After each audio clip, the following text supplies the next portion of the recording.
Desde a minha infância, o abandono foi algo que sempre foi presente na minha vida, né? Sempre desde o começo, eu meio que fui me criando.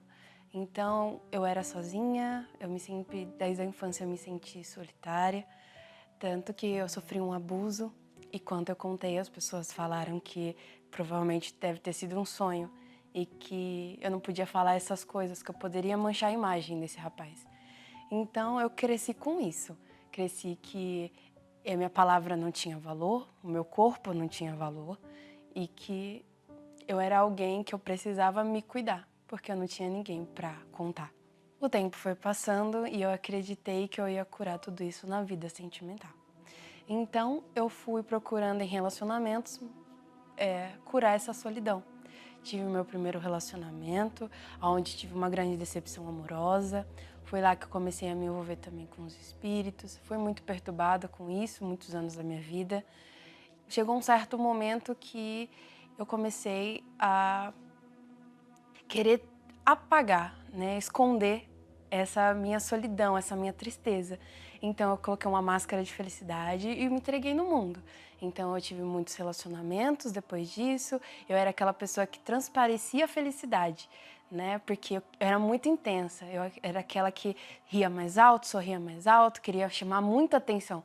E tudo isso no fundo era só carência, era só porque eu queria que as pessoas me notassem, eu queria ter alguém na minha vida. Tanto que nas baladas eu era aquela pessoa que subia na mesa, que arrancava roupa, que dançava mais escandalosamente, que ria mais alto, que gritava mais alto. Eu gostava de chamar a atenção. Depois disso, entrei no meu segundo relacionamento. Com 2 anos desse relacionamento, eu engravidei. E ele não estava pronto para ser pai, nem eu estava, mas eu tomei essa responsabilidade para mim. E ele falou assim, tá bom, eu vou ser pai, mas eu não vou ser marido. E ele foi embora e eu tive mais um abandono. Com esse abandono, eu entrei em mais uma depressão profunda e foi aí que eu encontrei a Igreja Universal. Foi minha última porta aberta, né? Eu entrei lá desolada e foi a primeira vez que eu ouvi a voz de Deus, que disse, se todos te abandonarem, eu não te desampararei. E foi aí que eu tomei a força de começar a lutar pela minha vida, né? Eu lutar para mim, eu me enxergar. Foi aí que eu comecei a minha vida na igreja, né? Então eu fiquei um ano, eu ainda estava com um pé na igreja, um pé no mundo. Pensamentos do passado ainda me perseguiam, né? Eu me acusava, eu não conseguia culpar as pessoas, eu só me culpava. E os meus pensamentos vinham me acusar. Você não merece isso, olha o que você fez. Você não é digna disso. E eu fiquei numa luta contra os meus próprios pensamentos, porque Deus falou que não me desampararia. Pela primeira vez na minha história, eu encontrei um Deus que se importava comigo, alguém que não ia me abandonar. Então eu lutei por isso.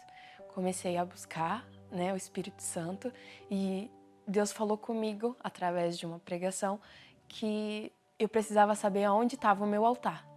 O meu coração, aquilo que a gente mais se dedica é o que tem seu coração. Então eu precisava entender aonde está o seu coração, qual é o altar que está o seu coração. E aí eu notei que o meu coração ainda estava em suprir esse buraco. Eu não estava entregando o meu passado para Deus, porque eu ainda estava querendo conduzir as coisas da minha maneira e lutar com a força do meu braço. E foi assim que eu finalmente entendi aonde eu precisava dedicar toda a minha força. E aí eu verdadeiramente entreguei a minha vida para Deus. Eu precisava colocar uma pedra no meu passado.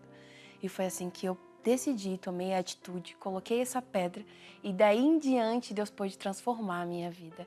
E foi assim que eu recebi o Espírito Santo e tudo foi renovado. Hoje eu sou uma mãe, né, que entendeu que o amor tem uma fonte, então agora eu consigo transbordar esse amor.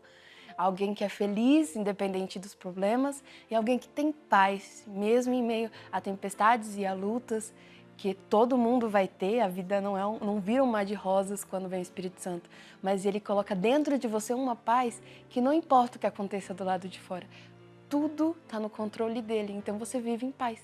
A melhor decisão da minha vida foi ter colocado essa pedra no meu passado e entregado a minha vida para Jesus. A partir dessa transformação, ele me fez uma nova criatura.